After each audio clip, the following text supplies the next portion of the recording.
Hai Sobat Rebahan, selamat datang di channel hiburan kaum rebahan.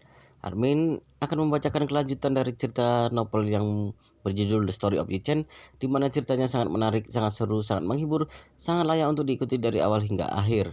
Tetapi sebelum melanjutkannya, pastikan kalian sudah subscribe channel ini dan aktifkan lonceng notifikasinya agar tidak ketinggalan jika admin upload video terbaru. Jika kalian menyukai cerita seperti ini, jangan lupa like, jika berkenan share juga ke teman lainnya agar teman lainnya juga mendapatkan informasi hiburan di channel ini. Baik, kita lanjutkan di part ke 242 bertepatan dengan bab ke 1146. Nyonya Besar Xiao menggelengkan kepalanya. Dalam situasi ini dia benar-benar tidak bisa memikirkan cara baik. Xiao Wei berkata, "Nenek, bagaimana kalau kita gunakan grup Xiao untuk menekan studio Xiao Juran?" "Tidak ada gunanya," Nyonya Besar Xiao berkata dengan serius. Xiao Juran mendapatkan pesanan dari grup Lihao, keluarga Wang, dan keluarga Qin. Bagaimana menekannya? Benar juga. Xiao Wei merasa sangat kesal. Selama ini dia selalu dibandingkan dengan Xiao Juran dalam berbagai aspek. Ini membuatnya sangat membenci Xiao Juran. Tidak disangka kehidupan Xiao Juran dan Yi Chen tidak hanya tidak gagal bayar, sebaliknya kehidupannya semakin baik. Ini membuatnya merasa sangat tertekan. Begitu memikirkan di rumah Yi Chen memiliki dua mobil mewah teratas yang bahkan hanya bisa diimpikan oleh Wang Yunpei, dia sangat membenci Xiao Juran. Atas dasar apa dia bisa menjalani kehidupan yang begitu baik? Sedangkan sekarang dia terkenal dengan wanita ketiga yang sangat buruk di Jinling. Waktu itu dia dipaksa dan tidak berdaya untuk mengikuti Xiao. Kemudian dia dilempar ke Wei Changming oleh Xiao Yiqian. Sudahlah kalau dia mengikuti Wei Changming, tapi ketika mengikuti Wei Changming dia tidak hanya tidak mendapatkan keuntungan apapun dari Wei Changming, bahkan menjilati seluruh urinoir di klub Hui Huang bersamanya. Insiden itu benar-benar membuatnya sangat memalukan di Jinling.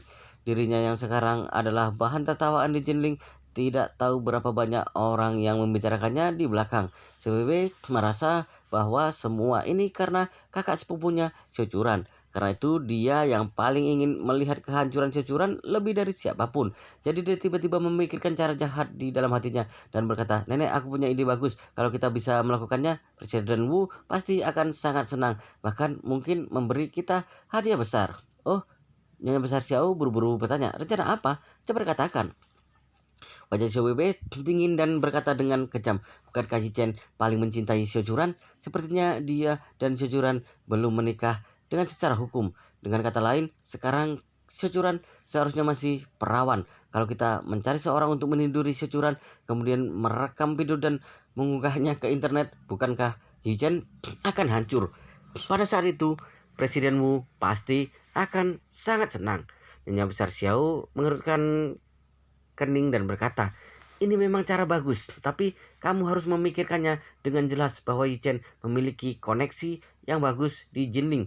Kalau kita sungguh melakukan hal seperti ini, dia pasti akan berurusan mati-matian dengan kita. Dia punya hubungan yang sangat baik dengan Tuan Hongwu. Kalau dia sungguh memberikan perintah untuk membunuh keluarga kita, maka kita masih punya nyawa untuk meminta hadiah pada Presiden Wu." Secanggan juga berkata dengan ekspresi ketakutan, "Tidak boleh melakukan hal ini. Wudong Hai juga pasti tahu bahwa Securan adalah orang terpenting Yi Chen. Kenapa dia tidak berurusan dengan Securan? Dia pasti takut Yi Chen akan balas dendam padanya seperti orang gila. Kalian lupa karena adik iparnya menculik dan memperdagangkan anak, Yi Chen memusnahkan puluhan bawahan adik iparnya kalau ada yang memprovokasi Sejuran. Bukankah seluruh keluarga akan dibunuh olehnya?" Benar, Halong juga panik dan berkata, "Wewe, apa otakmu bermasalah? Kalau kita sungguh melakukan hal seperti ini, kita juga akan dimusnahkan oleh Yi Chen." Ketika mendengar perkataan keluarganya, wajah Xiao Wewe juga penuh dengan ketakutan. Tadi dia terlalu membenci Sejuran, jadi dia ingin menghancurkannya. Tapi hanya memikirkan metode kejam Yi Chen juga sudah membuatnya merinding. Pada saat ini Xiao Changgan tiba-tiba berkata dengan penuh semangat, "Oh ya, meskipun kita tidak bisa melakukan apapun pada Xiao Churan, tapi kita bisa berurusan dengan Malan." Orang yang paling dibenci Seo Changgan bukanlah Kian Hokian yang selingkuh, tapi Malan yang berulang kali menghinanya dan dia sangat membencinya. Begitu memikirkan lebih dari 20 topi hijau yang berkibar bertiup angin di balkon Malan, Seo Changgan benar-benar ingin menghancurkan tubuh Malan menjadi berkeping-keping. Setiap kali 20 topi hijau itu melayang tertiup angin, itu bagaikan cambukan kejam baginya. Jadi dia merasa kalau ingin balas dendam, tentu saja yang paling tepat adalah menyerang Malan. Dan yang terpenting, balas dendam pada Malan tidak akan membangkitkan kebencian Yi Chen. Kalau tidak, jika semua orang menyerang securan, itu sama saja dengan menyentuh titik fatal Yi Chen. Kemungkinan besar akan menyebabkan bencana pembunuhan. Bahkan Wu Donghai tidak berani menyerang securan. Jadi tentu saja keluarganya juga tidak bisa memprovokasi masalah ini. Usulan Xiao Changgan langsung disetujui oleh seluruh keluarga. Selama periode ini Malan selalu berusaha mengejek keluarga mereka dan sudah menyinggung semua orang. Menyerang Malan dan memikirkan cara untuk berurusan dengannya itu juga bisa mengurangi kebencian semua orang.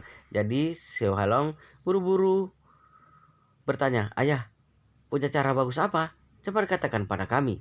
Xiao Changgan mengatakan gigi dan berkata, harus mencari kesempatan untuk menghancurkan reputasinya, membuatnya menjadi bahan tertawaan semua orang di seluruh negeri, juga membuatnya merasakan perasaan dibicarakan oleh banyak orang.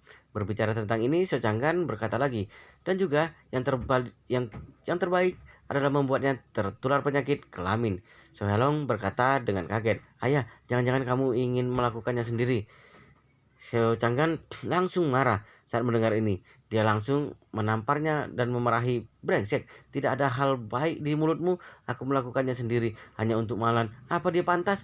Sebenarnya Malan dan Ken Hokian adalah wanita parubaya dewasa yang masih mempesona. Namun sekarang dua wanita mempesona ini berada dalam situasi yang agak buruk.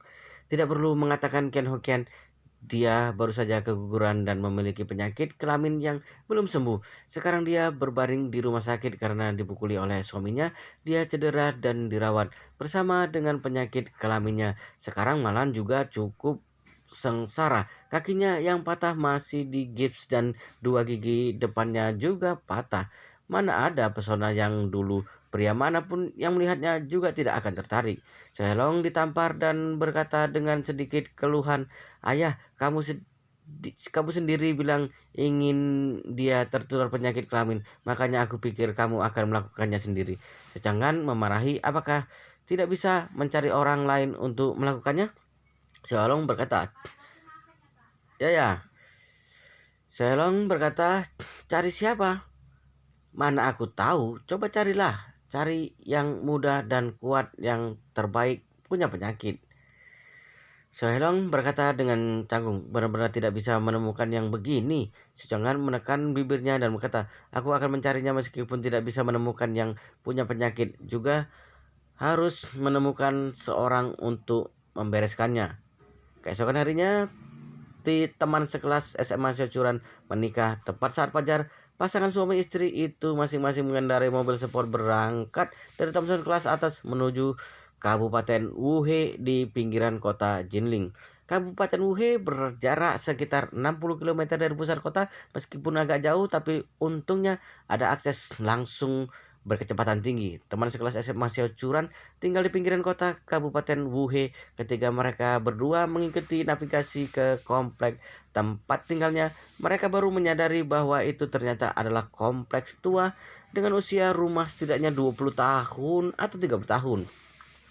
Semua rumah di komplek ini tidak lebih dari 6 lantai dan rumah-rumah dibangun dengan sangat padat. Cat bagian luar yang semula berwarna hijau sudah berbintik-bintik dan memperlihatkan warna semen.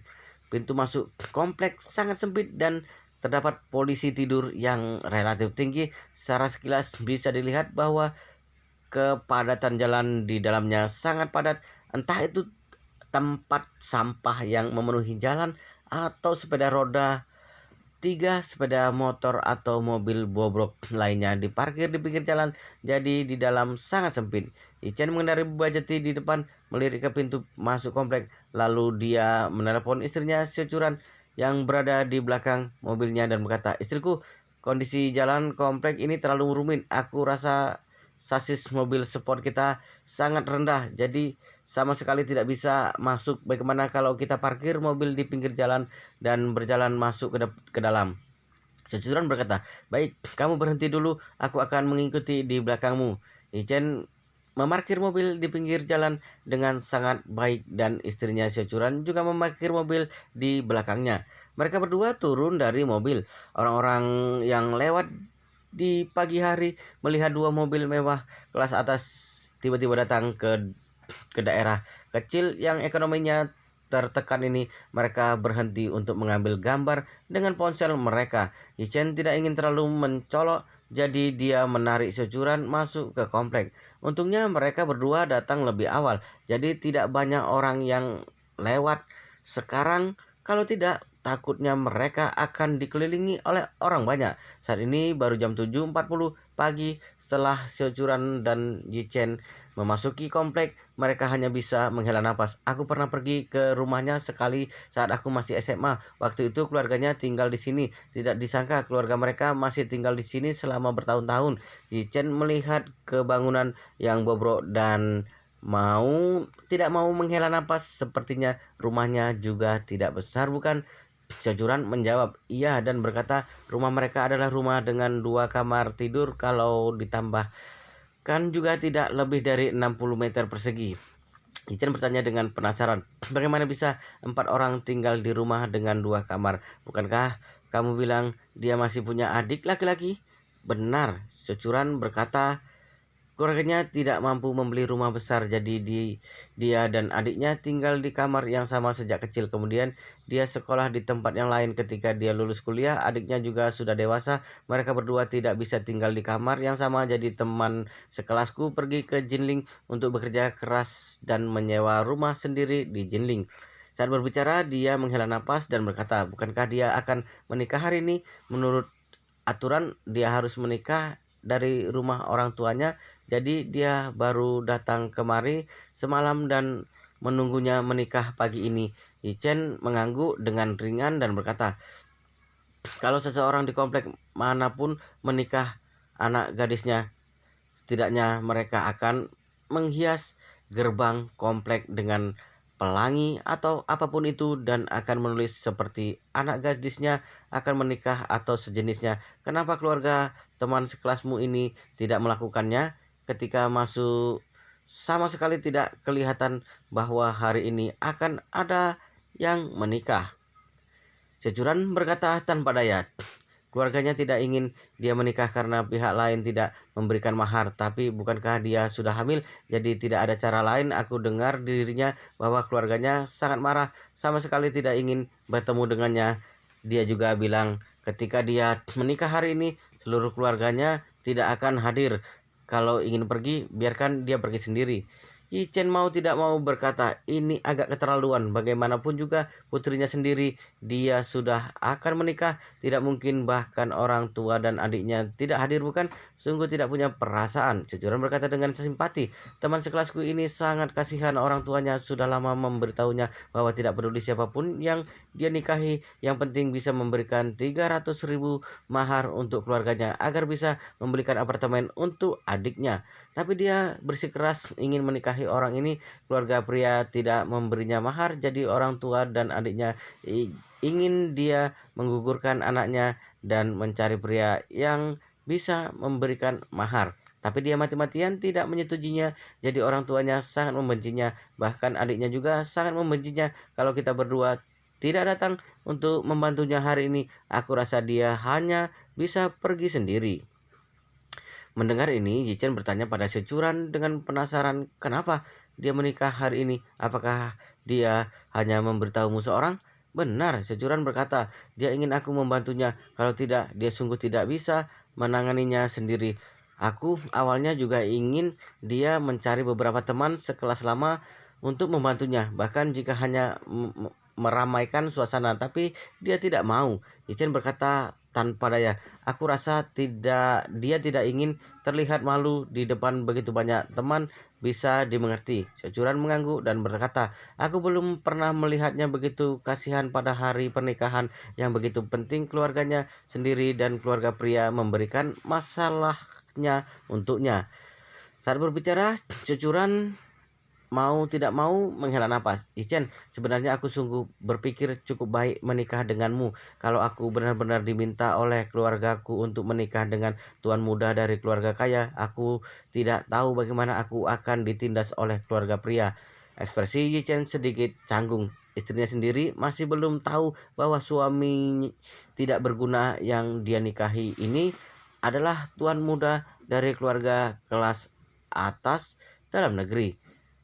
Melihat ekspresi wajahnya tidak beres, Securan mengira dia marah dan buru-buru menjelaskan, Ichen, kamu jangan terlalu banyak berpikir, aku tidak punya maksud yang lain. Aku hanya ingin mengatakan bahwa menikah denganmu cukup baik.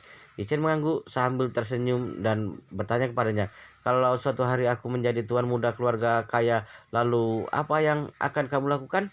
Cucuran berkata sambil tersenyum, yang kamu katakan ini tidak masuk akal.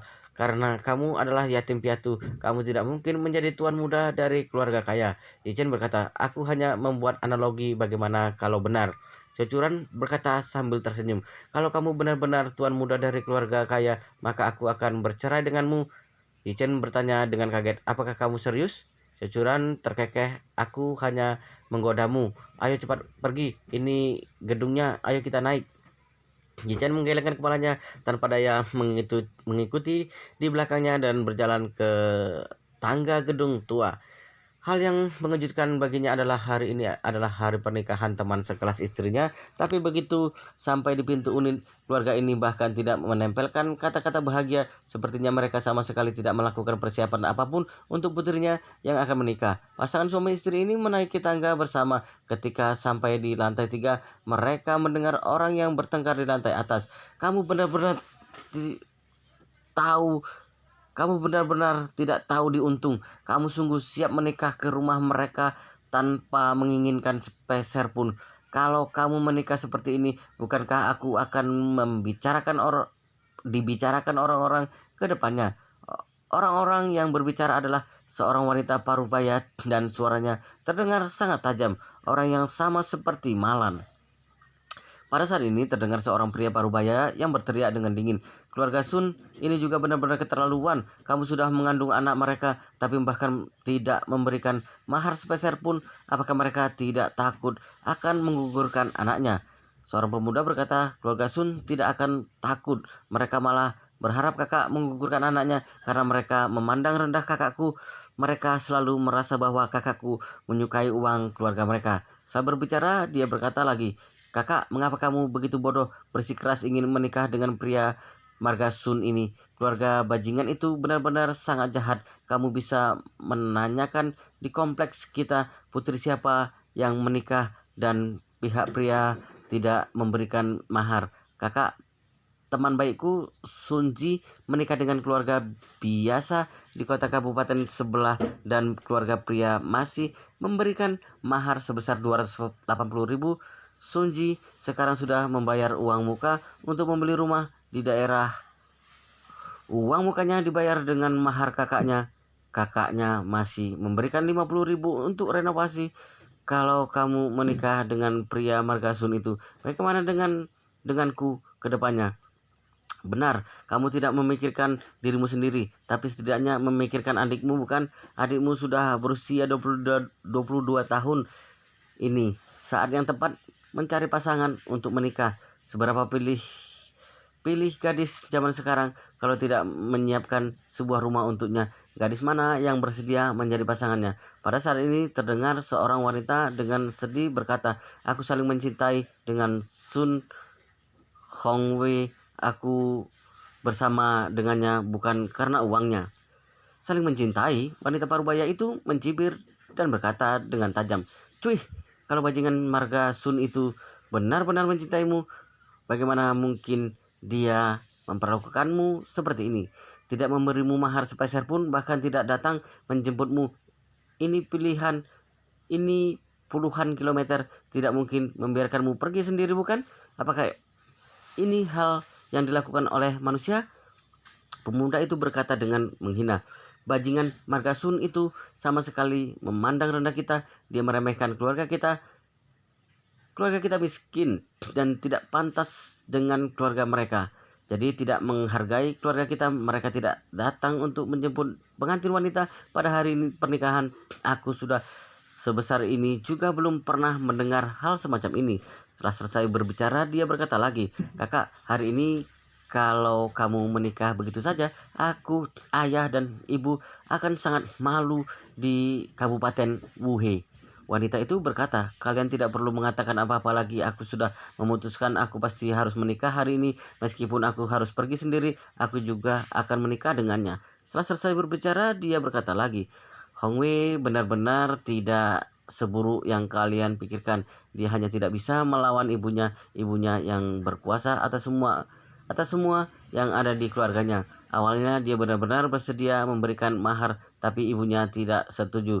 Hong Wei juga sudah bilang setelah menikah, keuangannya akan dipisahkan dari ibunya. Kemudian dia akan menyimpan lebih banyak uang setelah cukup 300.000 untuk menebus kalian. Nantinya saatnya tiba, kalian bisa membelikan rumah untuk adik." "Apa? Tunggu 2 tahun?" Wanita berbaya itu memarahi, "Adikmu sudah berusia 22 tahun ini. Dia akan berusia 24 tahun setelah 2 tahun. Kami masih berharap menggendong cucu tahun depan. Apakah karena dia kami harus menunggu 2 tahun lagi? Lagi pula aku tidak percaya perkataan si Margasun. Dia mengatakan setelah 2 tahun. Bagaimana kalau dia tidak memberikan uangnya nanti? Pada saat itu kamu juga sudah menikah dengannya. Anak juga sudah lahir. Kamu hanyalah wanita yang sudah menikah dan tidak bermarga lagi. Bagaimana aku dan ayahmu bisa membelikan rumah untuk adikmu?" Wanita muda itu berkata, "Ibu, aku sudah bersama dengan Hong Wei selama beberapa tahun. Aku tahu orang seperti apa dia. Dia pasti bisa melakukan apa yang dia katakan."